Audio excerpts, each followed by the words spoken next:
आज हम लोग पैसे से रिलेटेड बहुत इंपॉर्टेंट क्वेश्चन का आंसर देने वाले हैं। इनफैक्ट अगर इस क्वेश्चन को आप समझ लें तो बहुत ज़्यादा पैसा कमा सकते हैं, और जो बहुत ज़्यादा पैसा कमाया है उसको बचा सकते हैं। आप बहुत बड़ी ऑर्गेनाइजेशन बना सकते हैं। और ये टीचिंग मेरी नहीं है, ये टीचिंग एक बहुत बड़े बिजनेसमैन की है जिसने बहुत ढेर सारा पैसा कमाया, मुझसे कहीं ज़्यादा। और जब से मैंने इसको अप्लाई करना शुरू किया अपनी लाइफ में, तब से मुझे भी बहुत हेल्प हुई है। पीटर थिल ने 0 to 1 बुक में इसको लाइज के रूप में बताया है, झूठ के रूप में। 2 तरह के झूठ पीटर थिल ने बताए हैं और दोनों तरह के झूठ वही लोग बोलते हैं जो पैसे कमाते हैं। इनफैक्ट 2 तरह की कंपनीज के बारे में पीटर थिल ने बताया है। एक तो वो कंपनीज जो दुनिया में सारा पैसा इकट्ठा करके अपने पास रख लेती हैं, उनको मोनोपोलिस्ट कंपनी बोलते हैं, वो मोनोपोली बोलते हैं बेसिकली। इनफैक्ट गवर्नमेंट कोशिश करती है कि मोनोपोलिस्ट कंपनीज ना हो, इसलिए उन्होंने नियम कानून बना रखे हैं हर एक सेक्टर में कि अगर कस्टमर 4 लोग हैं और कोई एक बंदा है जो सारा का सारा मार्केट अपनी तरफ खींच रहा है, तो गवर्नमेंट उनको रोकती है।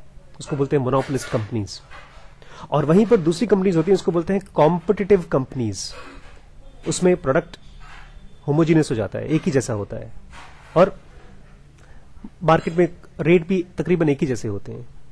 कस्टमर कहीं भी जा सकता है, कस्टमर का फायदा होता है कॉम्पिटिटिव कंपनीज से।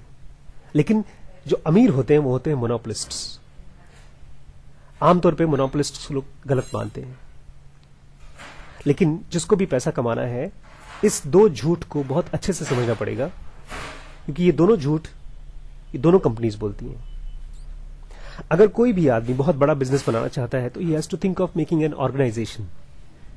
अकेले काम नहीं होता, चाहे छोटी हो चाहे बड़ी, और he has to develop a product और अ सर्विस। अगर आप दूर से देखेंगे तो ये जो कंपनीज होती है ना, सब एक जैसी दिखाई देती हैं। आप देख के बता नहीं पाएंगे कि मोनोपोलिस्ट कंपनी है कि कॉम्पिटिटिव कंपनी है। उसमें डिफरेंस हमको लगेगा कि बहुत ज्यादा डिफरेंस नहीं है, एक ही जैसी तो कंपनी है। दोनों में तो 10,000 15,000 लोग काम करते हैं, 2,000 लोग काम करते हैं। लेकिन जब आप अंदर से बारीकी से देखने की कोशिश करेंगे तब आपको मालूम पड़ेगा इसमें बहुत बड़ा डिफरेंस है। और दोनों झूठ कितने उल्टे तरीके से बोलते हैं, और उसमें से एक झूठ नुकसान करता है और एक झूठ बहुत बड़ा फायदा करता है। इनफैक्ट फायदा करने के लिए झूठ बोलते हैं वो लोग। तो उसमें से पहला झूठ है मोनोपोलिस्ट झूठ। पता है कि क्या झूठ है? मोनोपोलिस्ट ने कोई ऐसी चीज बना ली है जिसकी वजह से उनको बहुत फायदा हो रहा है। उन्होंने मार्केट कैप्चर कर लिया ऑलमोस्ट। For example Google. आपको पता है गूगल किस तरह का मोनोपोलिस्ट है? गूगल के पास मार्केट का 68% मार्केट शेयर है सर्च इंजन का। उसका जो नियरेस्ट कॉम्पिटिटर है गूगल का, वो जानते हैं कौन है? गूगल कंपनी से कहीं ज्यादा अमीर है, बट वो गूगल से बहुत पीछे है। पूरी कंपनी उस आदमी के अकेले नेटवर्क से भी कम है, लेकिन गूगल फिर भी उसको हरा रही है। इनफैक्ट गूगल ने जब उस आदमी के पास अपनी कंपनी लेकर गए थे बहुत शुरू में कि आप इसको प्लीज फंड करिए और इस कंपनी में बहुत बड़ा शेयर डालिए, उस आदमी ने लिया नहीं था। उसने कुछ पैसे लगाए थे, वापस ले लिए थे उसने। Any guesses? Bill Gates.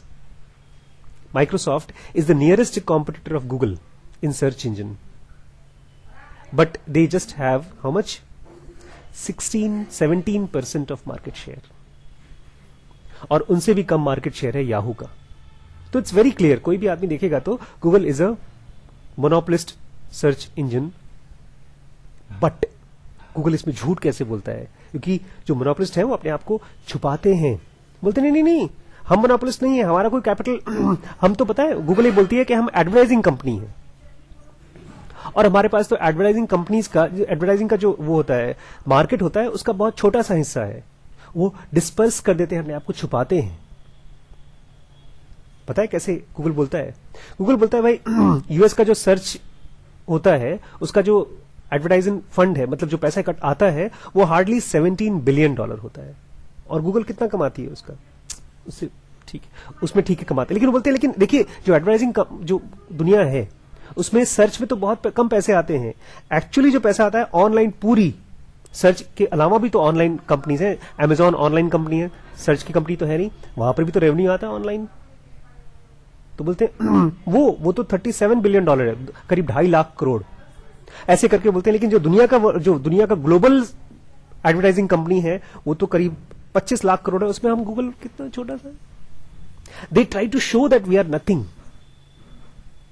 It is important because you will see, जो भी लोग कॉम्पिटिटिव कंपनी बनाते हैं, ऐसी चीज बनाने की कोशिश करते हैं जो हर कोई बना रहा है, जो अपने आप को कुछ ऐसा तरीके से डेवलप नहीं कर रहे हैं, अपने प्रोडक्ट को, अपने आप को, कि आप कुछ खास दे सकें, वो लोग क्या करते हैं? उनके झूठ को पता है क्या बोलते हैं Peter Thiel? He says that is called as competitive lies. क्यों बोलते हैं? अपने आप को खास महसूस कराने के लिए. वो लोग बोलते हैं कि अरे हम तो बहुत स्पेशल हैं. ठीक उल्टा गूगल बोलता है हम स्पेशल नहीं है, हम तो आम आदमी हैं, आम कंपनी है. ये लोग बोलते हैं, देखिए जैसे एग्जांपल दिया उसने, रेस्टोरेंट बिजनेस में कोई आदमी एक ऐसा रेस्टोरेंट बना रहा है जिसमें कि वो खाली ब्रिटिश खाना बना के देगा. अब वो बोलता है कि हम खास तौर से लेट्स से सिलिकॉन वैली में हम ब्रिटिश रेस्टोरेंट बनाएंगे, तो जितने भी ब्रिटिशर्स हैं, जो लोग भी ब्रिटिश का खाना खाना चाहते हैं, हमारे पास ही आएंगे और सारा का सारा मार्केट हम कैप्चर कर लेंगे. But Peter Thiel says there is a very important question that you have to ask in this.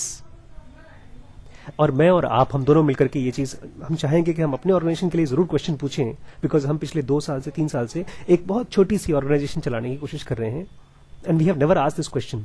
It is very difficult to ask such questions, and people who are not clear, they don't ask difficult questions.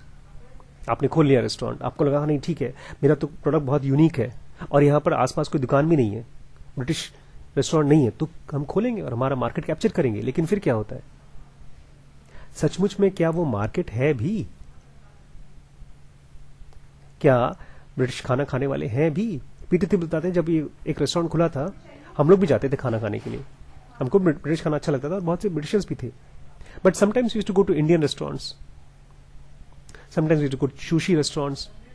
कभी कभी हम ऐसे restaurants में जाते थे जहां पर सस्ता ऑप्शन और महंगा ऑप्शन मिलता था. There are so many different kinds of options available in restaurant sector. अगर आपने अपना मार्केट बहुत नैरो करके और उसमें अपने आप को दिखा रहे हैं कि आप उसको कैप्चर कर लेंगे, you are trying to capture a market which is not there, it is zero. And Peter Thiel says that you have to understand your market if you want to monopolize, if you want to become very big business.